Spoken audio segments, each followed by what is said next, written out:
One of the most important and popular ways to measure any car's performance is, of course, how fast it gets off the line.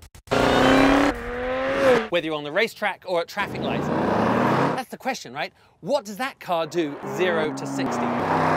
With that in mind, we thought it was a great way to start our elimination competition.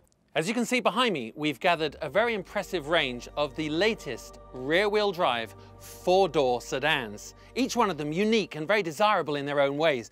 Aston Martin, Jaguar, Cadillac, BMW, Dodge, and of course Mercedes, with a combined value of over $800,000. Now this is how it's going to work. When the dust settles on the 0 to 60, 2 of the cars behind me will be loaded back onto the truck and have to leave the racetrack. Ladies and gentlemen, it's time to start racing.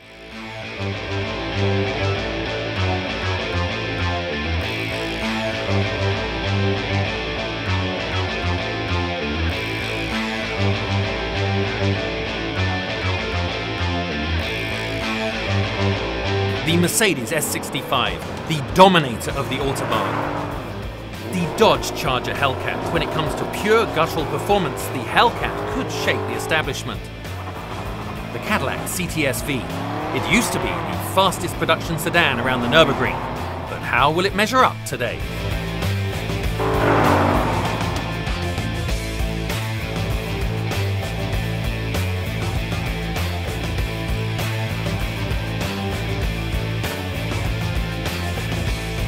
Racing is what BMW does best. It's their heritage. So the M5 should be a contender here off the line. The exclusive Aston Martin Rapide. Nothing screams sophisticated power like this British gentleman's getaway car. The Jag. It might look sedate and stately, but it sounds and handles incredibly.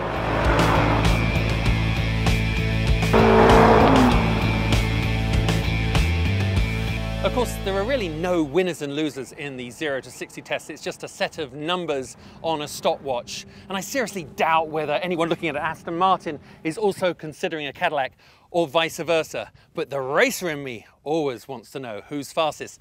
Okay, on to our next challenge. Now, the quarter mile was the unofficial benchmark of illegal street racing in Los Angeles throughout the decades. It was also the exact distance between the traffic lights. Mano a mano, it was the ultimate test of your car's acceleration up through the gears to hopefully over 100 miles an hour. We now have 4 vehicles remaining. Let's see how they get on in the semi-finals.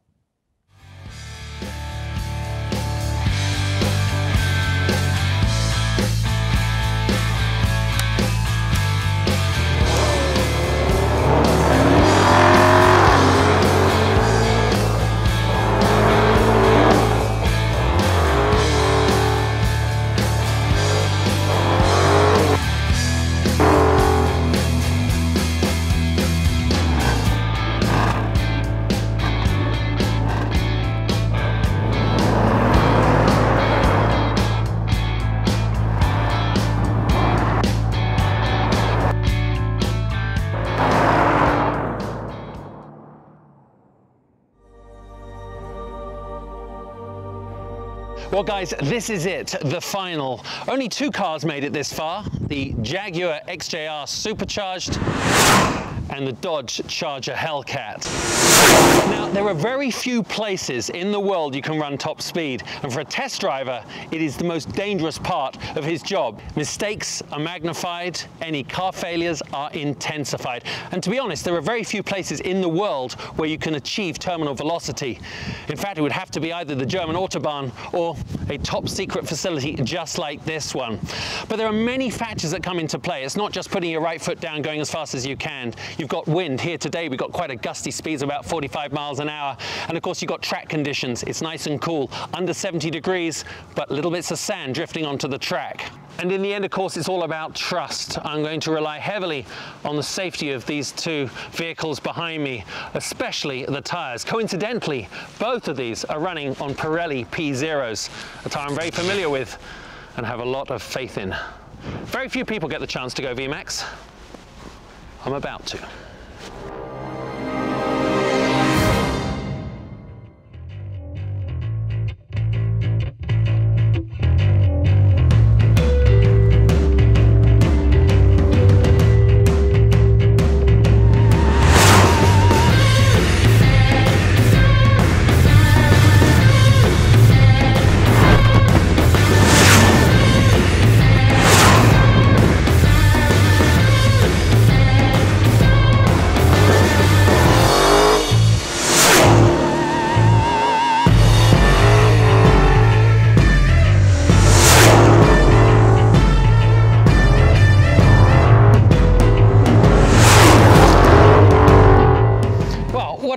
exciting series of pure performance-based eliminations those were, but of course in the end there can be only one winner.